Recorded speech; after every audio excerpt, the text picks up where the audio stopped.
La reincidencia del antitransgenismo de México.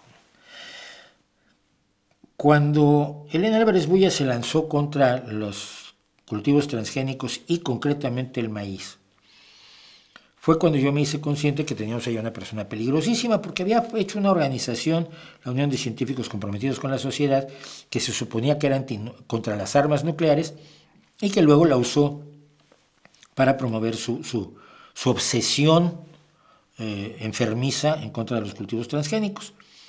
Varias personas que yo conozco que estaban en la Unión de Científicos Comprometidos con la Sociedad pidieron salir de allí porque ya no estaban de acuerdo con la parte de los transgénicos. Ella nunca los quitó de la lista. Todavía cuando vi la última lista que quedó en el archivo de internet, porque ella cerró la página web de la Unión, todavía estaban allí estos amigos míos. Bueno, cuando la van a nombrar responsable del CONACYT fue cuando yo inicié mi oposición directa a que así ocurriera. Fue cuando entré en conflicto con la gente de alrededor del López Obrador, que eran mis amigos, etc.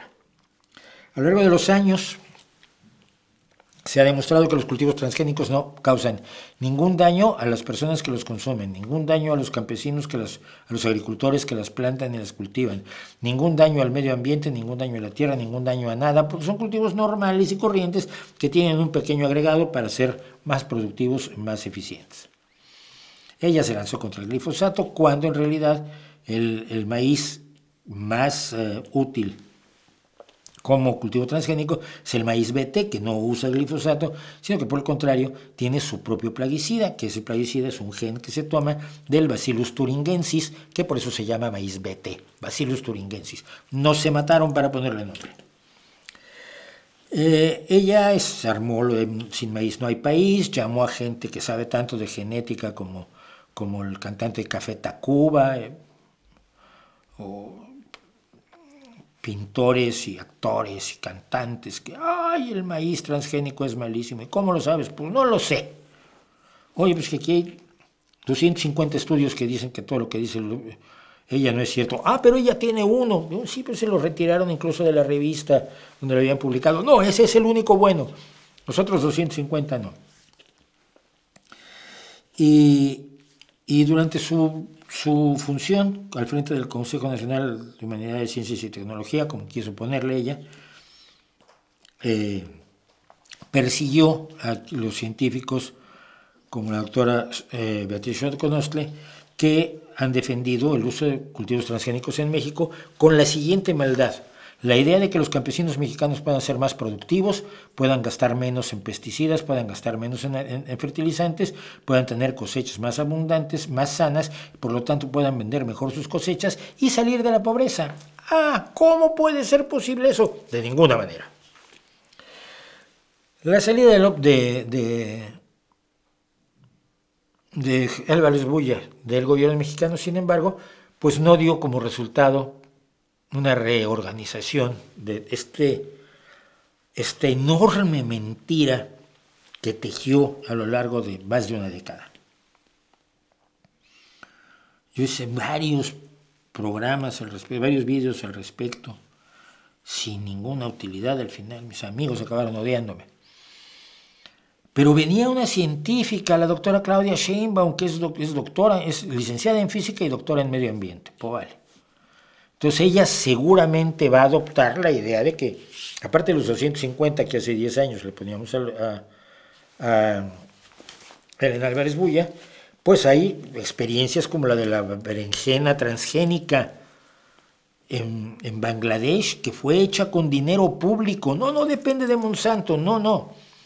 Se hizo con dinero público y tienes agricultores que producen más, agricultores que ganan más, menos desperdicio de berenjenas que hayan sido atacadas por plagas, y los consumidores tienen mejor producto, todo el mundo es feliz, el resultado ha sido extraordinario, y como eso tenemos muchos otros casos.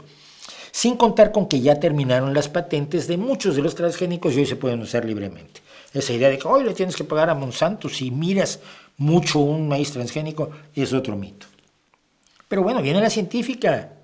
La científica Claudia Sheinbaum seguramente se va a ajustar al conocimiento científico al consenso científico mundial respecto de la agricultura en cuanto al cultivo de transgénicos, y no.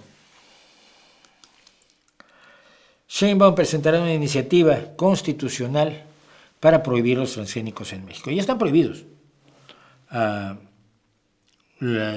Álvarez Bulla le fue a contar milongas a la Suprema Corte de Justicia, esa es la que ahora odian, para que suspendiera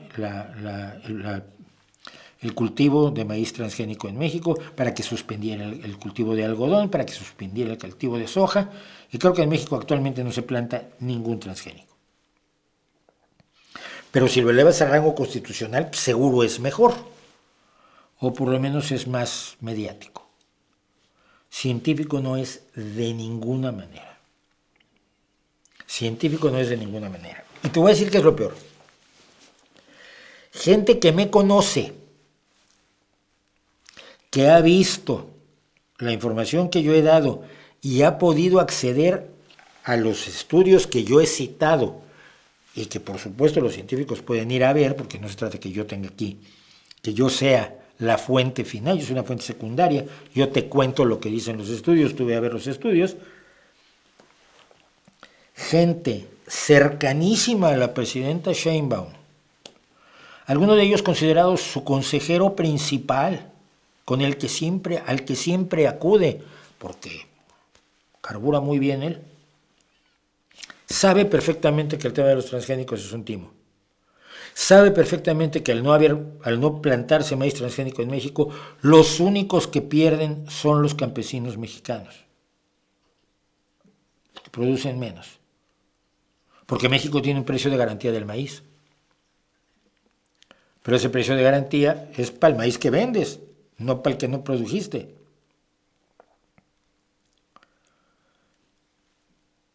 Están perjudicando, condenando a los agricultores mexicanos a vivir como en el siglo XVII y a sufrir como en el siglo XIII, a sabiendas de que están mintiendo. Tú lo sabes, compadre. No hay huevos a decírselo a Claudia, ¿verdad? Pues ahí es donde estamos. La científica eleva a rango constitucional la anticiencia y la antiintelectualidad. Aplausos muy fuertes a la cuarta deformación.